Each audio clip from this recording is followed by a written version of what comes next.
अस्सलामुअलैकुम नाजरीन, मैं हूँ फातिमा और आप देख रहे हैं वॉइस ऑफ मकरान। इंसानियत के मसीहा एधी फाउंडेशन के सरबराह फैसल एधी की हिदायत पर एधी की बहरी खिदमात टीम एधी सिंध बलूचिस्तान के इंचार्ज डॉक्टर अब्दुल हकीम लासी की सरबराही में ग्वादर पहुँच गए। ग्वादर के मुतादिद इलाकों में गुज़िश्ता दिनों होने वाली बारिशों ने तबाही मचा दी है और कई मकानात मनहदम हो गए हैं और लोग खुले आसमान तले ज़िंदगी गुजार रहे हैं।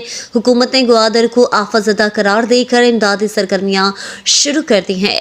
एधी की बहरी खिदमात टीम ने ग्वादर में पहुँचकर रेस्क्यू ऑपरेशन का सिलसिला शुरू कर दिया है और इस मुश्किल घड़ी में ग्वादर की आवाम को किसी भी हाल में तन्हा नहीं छोड़ेंगे और एधी ने हमेशा हर मुश्किल घड़ी में आवाम का बढ़ चढ़ कर साथ दिया है।